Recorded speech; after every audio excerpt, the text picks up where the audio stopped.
UGC net clear किया तो आगे क्या? बहुत सारे डाउट्स हैं आप सभी के दिमाग में कि यूजीसी नेट क्लियर करने के बाद अगर जेआरएफ मिलता है तो क्या मैं पीएचडी के लिए अप्लाई कर सकता हूं? क्या बिना जेआरएफ के पीएचडी में एडमिशन ले सकते हैं? क्या बिना जेआरएफ के असिस्टेंट प्रोफेसर के लिए अप्लाई कर सकते हैं? और बहुत सारे डाउट्स जो आपको कहीं ना कहीं डिस्टर्ब कर रहे हैं रिलेटेड टू यूजीसी नेट, आज उन सभी डाउट्स को आंसर करेंगे इस पर्टिकुलर वीडियो में। तो सबसे पहली चीज है कि जब यूजीसी नेट का रिजल्ट आउट होगा तो वो रिजल्ट 3 कैटेगरीज में आउट होगा, जो कि तीसरी कैटेगरी इस बार नई ऐड की गई है, बिल्कुल लेटेस्ट एडिशन है बाय यूजीसी। सबसे पहली कैटेगरी है आपको अवार्ड होगी JRF, that is junior research fellowship. दूसरा है इसी में कैटेगरी 1 में you will be eligible for the appointment of assistant professor. Category 2 में आप असिस्टेंट प्रोफेसर के लिए एलिजिबल हैं और उसके साथ साथ आप पीएचडी में एडमिशन लेने के लिए भी एलिजिबल हैं, लेकिन आपको जेआरएफ अवार्ड नहीं की जाएगी।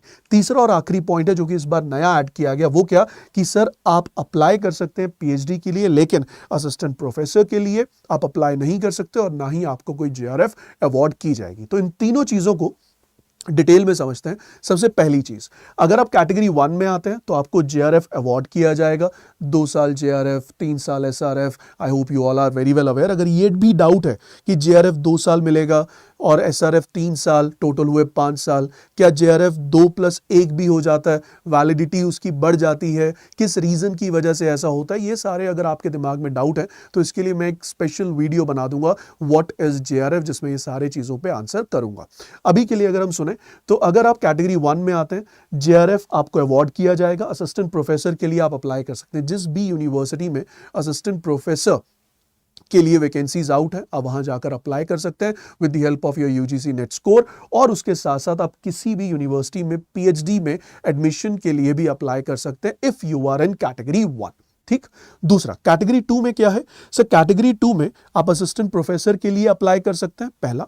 दूसरा, आप पीएचडी में एडमिशन के लिए अप्लाई कर सकते हैं, लेकिन आपको इसके दौरान कोई भी जेआरएफ अवार्ड नहीं की जाएगी। तीसरी और सबसे न्यू एंट्री जो इस बार की है सर, ना तो आपको जेआरएफ मिलेगा, ना ही आप असिस्टेंट प्रोफेसर के लिए एलिजिबल है, लेकिन हाँ, आप यूनिवर्सिटीज में अप्लाई कर सकते हैं फॉर पीएचडी। जिस भी यूनिवर्सिटी में आपको एप्लीकेशन आउट दिखे पीएचडी की, अब वहां जाकर यूजीसी नेट के कैटेगरी 3 के स्कोर के बेसिस पर पीएचडी में अप्लाई कर सकते हैं। इसके बारे में और डिटेल में भी बात करेंगे, एक एक करके तीनों को डिटेल में देख लेते हैं। पहला, अगर आप फर्स्ट कैटेगरी में हैं तो सबसे पहली चीज, अगर आपने जेआरएफ क्वालिफाई किया तो आप अप्लाई कर सकते हैं पीएचडी के लिए, उसमें कोई प्रॉब्लम नहीं है। आप जाइए, इंटरव्यू दीजिए और जो भी यूजीसी के नॉर्म्स है उसके अकॉर्डिंग आपकी जो एडमिशन है वो अवार्ड की जाएगी और एडमिशन के साथ साथ आपको जेआरएफ प्रोवाइड किया जाएगा। दूसरा है, क्या मैं जेआरएफ क्लियर करने के बाद असिस्टेंट प्रोफेसर के लिए अप्लाई कर सकता हूं? बिल्कुल आप अप्लाई कर सकते हैं। और तीसरा ये भी है, क्या मैं सिर्फ और सिर्फ रिसर्च कर सकता हूं after clearing JRF? That is also possible. तो अगर कैटेगरी 1 में आए तो जो मन में आए वो कीजिए, आपको जेआरएफ अवार्ड की जाएगी। असिस्टेंट प्रोफेसर के लिए आप अप्लाई कर सकते हैं, as well as you can apply for the admissions in PhD as well. दूसरे पॉइंट पे बढ़ेंगे। दूसरा पॉइंट क्या है? दूसरा पॉइंट है सर कि अगर मैं कैटेगरी 2 या कैटेगरी 3 में आता हूं तो उस केस में क्या होगा? अगर आप कैटेगरी 2 या कैटेगरी 3 में आते हैं, पहली चीज जो दोनों के लिए कॉमन है उस पर बात कर लेते हैं। अगर आप कैटेगरी 2 और कैटेगरी 3 दोनों में से किसी भी एक कैटेगरी में आपका रिजल्ट है तो आप पीएचडी के लिए एलिजिबल हैं, आप पीएचडी के लिए अप्लाई कर सकते हैं जिन भी यूनिवर्सिटीज में नोटिफिकेशंस आउट है।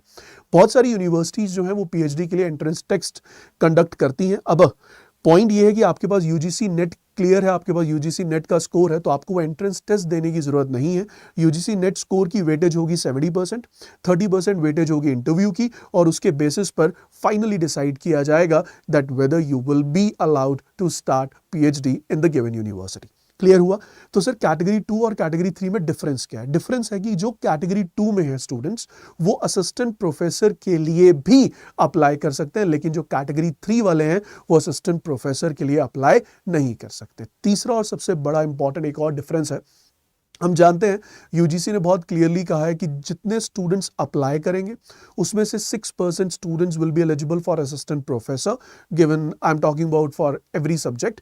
लेकिन कितने स्टूडेंट्स को पीएचडी के लिए एलिजिबल किया जाएगा, कितने स्टूडेंट्स को कैटेगरी 3 में इंक्लूड किया जाएगा, इसके ऊपर अभी तक यूजीसी ने कोई अपडेट नहीं दी है। तो ये जो 3 पॉइंट्स मैंने आपके साथ डिस्कस किए हैं बहुत इंपॉर्टेंट है। एक बार दोबारा से आपके साथ डिस्कस कर देता हूं, लेकिन एक और चीज़ भी आंसर करना चाहूँगा।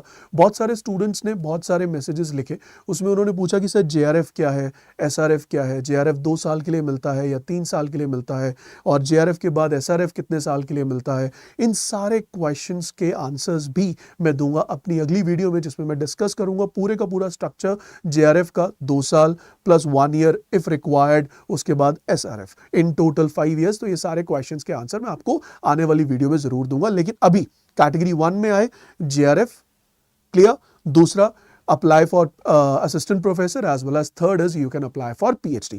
कैटेगरी 2 में आए तो उस केस में क्या होगा, असिस्टेंट प्रोफेसर के लिए अप्लाई कर सकते हैं, पीएचडी के लिए अप्लाई कर सकते हैं, और अगर कैटेगरी 3 में आए तो सिर्फ और सिर्फ आप पीएचडी में एडमिशन लेने के लिए अप्लाई कर सकते हैं। उस केस में ना तो आप असिस्टेंट प्रोफेसर के लिए अप्लाई कर सकते हैं और ना ही आपको कोई फेलोशिप दी जाएगी अंडर जेआरएफ।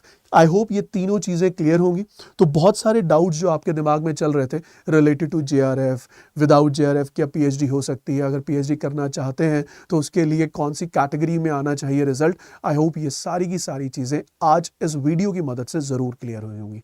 तो मैं जाने से पहले आप सबसे रिक्वेस्ट करूंगा, अगर आप चाहते हैं यूजीसी नेट से related free PDFs and many more content, तो आप आज ही मेरे टेलीग्राम चैनल को सब्सक्राइब कर लीजिए, which is economics by Madhav Arora. मैं बहुत सारा कंटेंट, बहुत सारे क्विजेस अपडेट करूंगा इन द नियर फ्यूचर, जिससे आपकी यूजीसी नेट की जो तैयारी है उसमें और ज्यादा मदद मिलेगी। So that will be all from my side in this video. Will catch you in the next. Thank you so much for joining. Good luck, God bless you all, bye bye.